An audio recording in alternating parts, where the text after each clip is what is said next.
1948 میں UN نے ایک قرارداد پیش کی کہ جس کے تحت کشمیر کا ایشو اب UNO کی ذمہ داری ہے اور UNO اسے سالو کرائے گی۔ پچھلے دنوں آپ نے بہت ذکر سنا ہوگا آرٹیکل 356 اور 357A کا، جس نے کشمیر کو انڈیا میں اسپیشل سٹیٹس دیا تھا، جس کے تحت کوئی بھی جا کے وہاں پہ کسی قسم کی کوئی پراپرٹی نہیں خرید سکتا، کوئی بھی باہر انڈیا سے جا کے وہاں پہ سیٹل ڈاؤن نہیں ہو سکتا۔ لیکن انڈیا نے آرٹیکل 356 کے تحت وہاں پہ اسمبلی بنا کے لیجسلیٹو پاور لے لی تاکہ انڈیا کا قانون وہاں پہ امپلیمنٹ کیا جا سکے۔ اس کے بعد ایک چھوٹی سی ڈیولپمنٹ ہوئی کہ 1962 میں چائنا نے انڈیا کو جنگ میں شکست دے کر اقصائے چین قبضہ کر لیا۔ Aksai Chin is a kind of part of Ladakh and Kashmir, جو کشمیر کو ٹچ کرتا ہے۔ 1963 میں جب پاکستان اور چائنا کا بارڈر کمیشن بیٹھا تو پاکستان نے شخصاً کا علاقہ چائنا کو دے دیا۔ یہاں سے چائنا بھی کشمیر میں اسٹیک ہولڈر بن گیا کیونکہ یہ علاقہ کشمیر کا ہے۔ 1965 میں ذوالفقار علی بھٹو صاحب اور ایوب خان صاحب نے ایک آپریشن سٹارٹ کیا جس کا نام انہوں نے رکھا آپریشن جبرالٹر، جس کے تحت ہمارے 400 سے 600 کمانڈوز کشمیر میں اتارے گئے تھے۔ یہ مشن بری طرح فیل ہوا کیونکہ اس مشن کے متعلق غداری کر دی گئی تھی، پاکستان سے پہلے ہی وہاں پہ انڈیا اطلاع پہنچائی گئی تھی، اور ان 400 یا 600 جتنے بھی کمانڈو اتارے گئے تھے ان میں سے صرف ہمارے گنے چنے کچھ ہی کمانڈوز تھے جو بچ کے واپس آ سکے تھے۔ 1966 میں کشمیر میں پہلی دفعہ آرمڈ موومنٹ سٹارٹ ہوئی جو کہ کشمیری اور پاکستانی اور دنیا بھر کے مجاہدین نے سٹارٹ کی تھی، Jammu and Kashmir national liberation front کے نام سے۔ ڈیئر اسٹوڈنٹ، 1971 میں پاکستان جنگ ہار گیا، ہمارے تقریباً 40,000 فوجی اور 50,000 سویلین انڈیا کے قبضے میں چلے گئے وہاں پہ as a prisoner of war. 1962 میں بھٹو صاحب نے انہیں چھڑانے کے لیے شملہ معاہدہ کیا، جس کے تحت جو کشمیر اور مقبوضہ کشمیر اور آزاد کشمیر کے درمیان کی جو لائن تھی اس کو لائن آف کنٹرول کا نام دے دیا گیا، مطلب یہاں پہ جنگ بندی کی لائن اس کو قرار دیا گیا، لیکن آج تک اس میں جنگ بندی کی نہیں جا سکی۔ 1987 میں حزب المجاہدین کا قیام عمل میں آیا، جن کے مین ایک کمانڈر جو آج بہت ہی فیمس ہیں، کمانڈر صلاح الدین، ان کے آج کل حزب المجاہدین کے کمانڈر ہیں، اور حزب المجاہدین ڈیفینیٹلی ایک وہ جماعت ہے، ایک وہ گروپ ہے جس نے انڈیا کو ناخن چنے چھپوائے ہوئے ہیں۔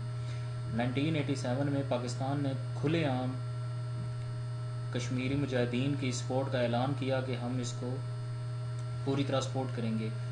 1990 میں دنیا کا سب سے بڑا پروٹیسٹ سامنے دیکھنے میں آیا، اس مارچ میں ایک مارچ کیا گیا، اس مارچ میں 1 ملین لوگ شامل تھے، دنیا کا یہ سب سے بڑا مارچ تھا، 1 مارچ 1990 کو یہ کیا گیا۔ یہ اسٹوڈنٹ 1990 اور 98 کا جو ٹائم تھا یہ پیک تھی کشمیر میں جہاد کی، پورے زوروں پہ تھا، جیسے لگ رہا تھا کہ آج نہیں تو کل پاکستان کشمیر لینے میں کامیاب ہو جائے گا، پر بیڈ لک ہماری کہ سول حکومت کو ختم کر دیا گیا، جنرل مشرف صاحب آ گئے۔ ڈے اسٹوڈنٹ، جنرل مشرف کا ٹائم وہ ٹائم تھا کہ جب کشمیر کاز کو شدید نقصان پہنچا گیا، پاکستان اپنے کئی سال پرانے موقف سے پیچھے ہٹ گیا کہ یونائٹڈ اسٹیٹس آف کشمیر بنا لیتے ہیں یا کشمیر کو ڈسٹریبیوٹ کر لیا جاتا ہے، دونوں کے کنٹرول میں دے دیا جائے، اس قسم کی جنرل مشرف کی طرف سے ان کو سجیشنز دی گئیں۔ اس کے بعد جنرل مشرف نے لائن آف کنٹرول سے فوجی دستے واپس بلانا شروع کر لیے، جس کا فائدہ اٹھا کر انڈیا نے مقبوضہ کشمیر اور آزاد کشمیر کی لائن آف کنٹرول پر پاڑ لگا دی، ایک طرح سے دونوں کو سیکلوٹ کر دیا۔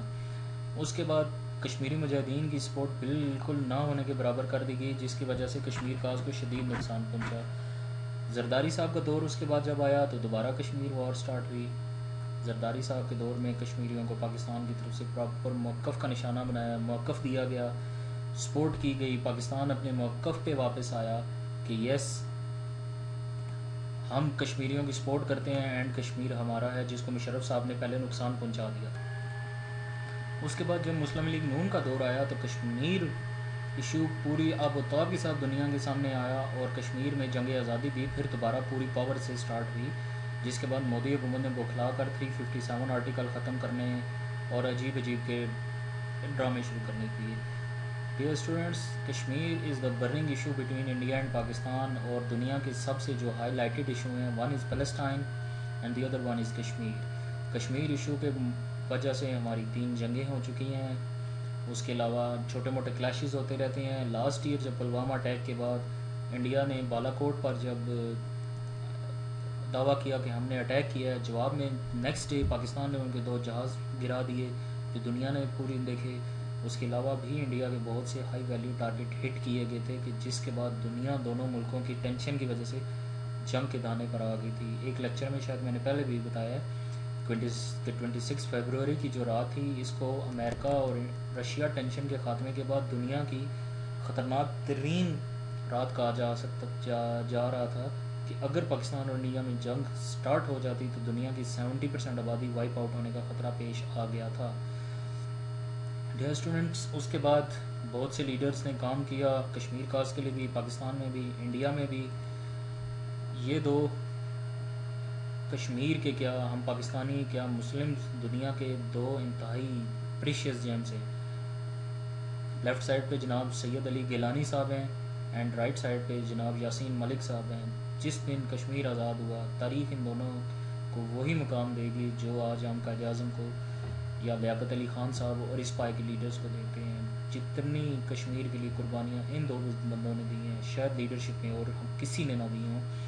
یاسین ملک صاحب کی شادی مس مشال ملک صاحب سے ہوئی تھی، وہ پنڈی کی ریزیڈنٹ ہے،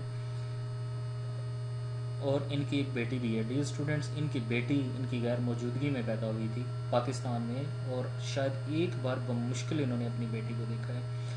جب سے ان کی شادی ہوئی ہے اور یہ کشمیر کاز کے لیے لڑ رہے ہیں، ان کی بیگم اور بیوی بچی پاکستان میں ہوتی ہیں اور یہ کشمیر میں ہوتے ہیں. اور اپنی شادی شدہ زندگی کی شاید 20 سے 25 دن صرف انہوں نے اپنی فیملی کے ساتھ گزارے ہیں، باقی انہوں نے کشمیر کاز پر قربان کر دیے ہیں. Dear students, I am pretty sure کہ آپ سب کو یہ انفارمیشنز پہلے سے موجود ہوگی، لیکن مجھے یوں لگا کہ جیسے مجھے یہ کشمیر کاز دوبارہ سے آپ لوگوں کے سامنے پیش کرنی چاہیے، کیونکہ کل آپ لوگ ہیں کہ جنہوں نے اس کاز کے لیے لڑنا ہے. آپ میں سے فوجی نکل کے آئیں گے، آپ میں سے بہت سے بیوروکریٹس ہوں گے. پاکستان کے اللہ کرے آپ بڑے بڑے شعبوں میں جائیں، بڑے بڑے عہدوں پہ جائیں. تو ڈیئر اسٹوڈنٹس، یہ یاد رکھیے گا کہ کشمیری برادرز کی ہم نے ہیلپ کرنی ہے. ہمارے کشمیری برادرز 70 سال سے مار کھا رہے ہیں، ان کو قتل کیا جا رہا ہے، ہماری ماں بہنوں کو وہاں روڈ پہ گھسیٹا جا رہا ہے، اور ہم جسٹ کیا کرتے ہیں کہ جب کشمیر ڈے آتا ہے ایک سٹیٹس لگا دیتے ہیں یا ایک ٹویٹ کر دیتے ہیں.